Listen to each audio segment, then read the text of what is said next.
तू छोड़ दे कोशिश है इंसानों को पहचानने की, तू छोड़ दे कोशिश है इंसानों को पहचानने की। यहाँ ज़रूरतों के हिसाब से सब बदलते निकाब है, यहाँ ज़रूरतों के हिसाब से सब बदलते निकाब है। अपने गुनाहों पे 100 पर्दे डालकर, अपने गुनाहों पे 100 पर्दे डालकर शख्स कहता है ज़माना कितना ख़राब है। जोहार, आदाब, नमस्कार, मैं ज़ुबैर अहमद। आज की जो मैं कहानी आपको सुनाने जा रहा हूँ, ये कहानी है विख्यात ऋषि की। एक गुरुकुल में एक विख्यात ऋषि रहते थे। विख्यात ऋषि अपने कुछ शिष्यों को पढ़ाया करते थे।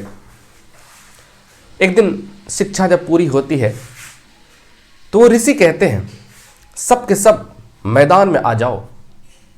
सारे शिष्य मैदान में पहुंचते हैं। सारे शिष्य मैदान में पहुंचते हैं।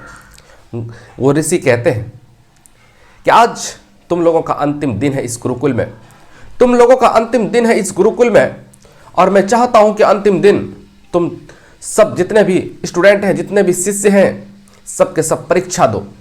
परीक्षा बड़ी बाधा होगी, परीक्षा देने के लिए तैयार हैं? तो शिष्य सारे कहते हैं जी परीक्षा देने के लिए तैयार है।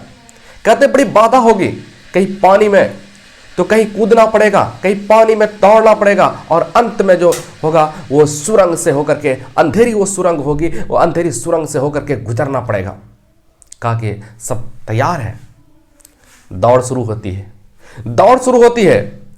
दौड़ते हैं, पानी पार करते हैं, कूदने वाला प्रोसेस पार करते हैं, और अंत में सुरंग वाले प्रोसेस जब जा रहे थे तो बहुत लेट से, कुछ जल्दी पहुंचे, कुछ लेट से पहुंचे, जैसे तैसे करके गुरु के पास पहुंचते हैं। उस ऋषि के पास पहुंचते हैं तो ऋषि उनसे पूछते हैं कि मैं देख पा रहा हूं कुछ बहुत जल्दी आ गए, कुछ आने में देर कर दी, ऐसा क्यों हुआ? तो शिष्य कहते हैं कि गुरुजी, बात दरअसल ये है कि उस समय पानी में हो, चाहे कूदने वाला प्रोसेस हो, हर जगह साथ साथ दौड़ते रहे, लेकिन जब सुरंग में घुसे, सुरंग में जब प्रवेश किए, इतनी अंधेरी थी, इतनी अंधेरी थी, इतनी अंधेरी थी, और उसमें बहुत सारे पत्थर रखे हुए थे।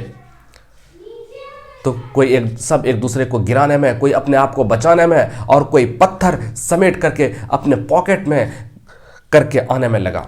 का क्या मतलब? कहा कि लोग एक दूसरे को गिराने में लगे थे, कोई एक दूसरे को गिराने में लगे थे, कोई जो है ना पत्थर को उठा करके अपने पॉकेट में रख रहे थे ताकि आने वाला मेरा दोस्त कहीं ठोकर ना खा जाए।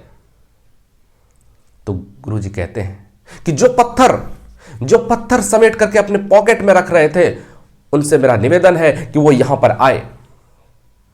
जब वो शिष्य पहुंचता है वहां तो देखता है उसके पॉकेट में हीरे रखे हुए थे, उनके पॉकेट में हीरे रखे हुए थे। गुरुजी ने कहा कि बात दरअसल ये है कि उस सुरंग में मैंने ही हीरे रखवाए थे, ताकि तुम लोग यहां से जब जाओ तो मेरे तरफ से एक इनाम लेते जाना, और वो इनाम तुम जितने भी शिष्य हैं सबसे मैं चेक करना चाहता था कि कौन वो इनाम ले सकता है। तुम तो इस भीड़ में कोई एक दूसरे को धकेलने में, कोई अपने आप को संभलने में, लेकिन दूसरे का ख्याल कभी नहीं किया, दूसरे के बारे में कभी नहीं सोचा कि दूसरा व्यक्ति आएगा तो ठोकर खाएगा। दोस्तों, इस कहानी का मैसेज यह है कि जिंदगी में हम और आप भी इसी भीड़ का हिस्सा बन करके हैं, एक दूसरे को गिराने में लगे हैं, एक दूसरे को नुकसान पहुंचाने में लगे हुए हैं, एक दूसरे को समस्याओं के मकड़जाल में घिर करके कराहता हुआ देखते हैं तो हमें बड़ी खुशी होती है।